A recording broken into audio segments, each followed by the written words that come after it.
Hello, fellow targeted individuals.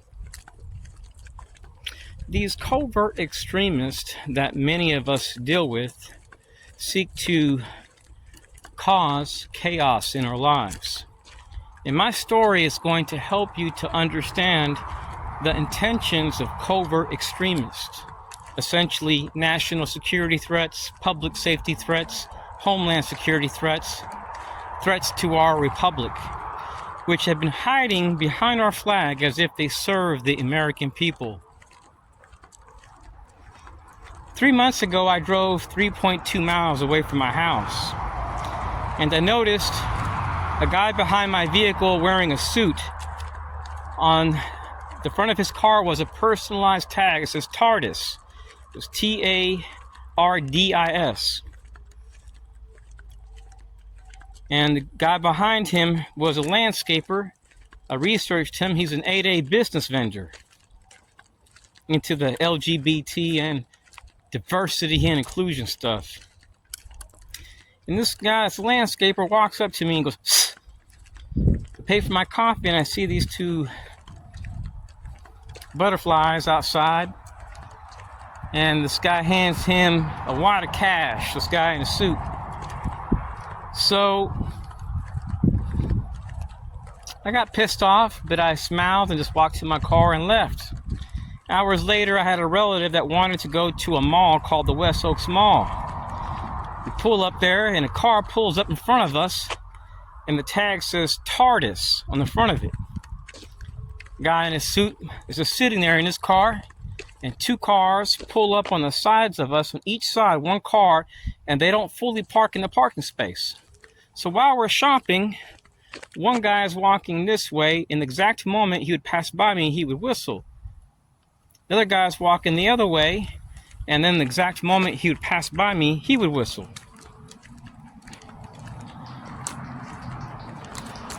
So I knew that I was being targeted because I've experienced that there thousands upon thousands of times in Winter Garden, Florida. And these people would come into Lake Sumter Community College, sometimes with Army resources, LGBT, transgender, veterans. And one day I bought a U.S. flag hat, and 8 guys come in wearing a U.S. flag hat. They come into this library where I'm taking a course on counterterrorism and public safety. And they sit around me in a circle. They don't look at books, and when I walk out, they walk out. I started getting harassed at gas stations by members of the Florida Sheriff's Association. When I lived in Texas, I attended what's called the GTCA. And anytime I went to my car, a black and white vehicle was spotted. These people are tied to the Citizens on Patrol program. When I moved here to Florida, I started getting harassed by a group, and the guy works for Lockheed Martin. And he wore all blue. And what they would do is, the exact moment they would pass by me, they would just whistle. And I'm not saying that Lockheed Martin hired him, because he was working with a group in my neighborhood, which are all veterans, every last one of them. So in Texas, the perpetrators I dealt with, they all wore black. And that was the typical dress code for Citizens Corps. They wear dark colors or black clothes. And they would follow me in stores, walk up to me and whistle, harass me in line. And they would whistle one time. It wasn't like regular whistling. It was just whistling one time. So I reached out to my, I guess you can call him a step-grandfather, because my grandmother remarried, and he worked for the DEA in Puerto Rico. Hold on a second, make sure my battery's not low. And he did research on my videos and VINs and tags. He utilized his secret clearance before he passed away. He reached out to me. I still had the message that he sent. And he says, "You've been harassed by members of the CIA, FBI, Northern Command, people tied to the Regional Council, VFW, American Legion, and Freemasons from out of the county, along with Jewish people tied to the ADL. I'm like, oh man. So he wrote me back again and sent me a list of more people I had dealt with. Gang stalking, fellow TIs, is based on mobbing. You will never stop terrorism by mobbing people. I reached out to Department of Justice because when I was at school, the same car would be parked next to me. And anytime I said anything in this class, this telecommunications class at GTCA in Austin, at this technical school, this student, who was the only African American student in the class, would whistle one time. Anytime I said anything, or anytime the teacher asked me a question.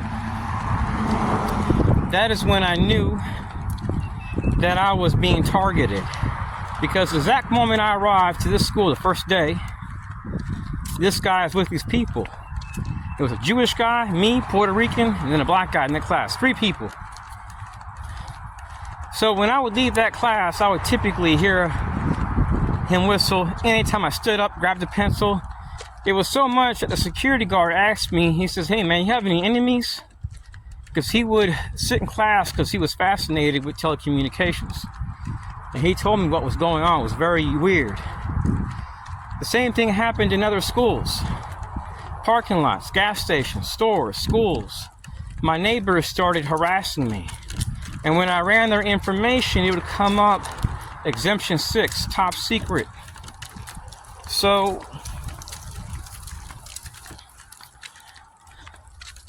these people were typically from India, Mexico, an 8A business vendor. Some of these people were into radical feminism, voodoo, witchcraft, covens, Satanism. And one day, a friend of mine sent me an email about a leaked file from the FBI and how they were utilizing Satanist groups to target Americans because they figured it'd be a good weapon to target Americans, to freak them out to the point where they possibly have a heart attack or stroke. And the people I was talking to, which were targeted, all had kids, no criminal record. That infuriated me to know that some scumbags would do something like that. They would just enroll Americans into a program which clearly had no ties to terrorists. So I reached out to the National Security Agency, DHS, and they slammed phones on me.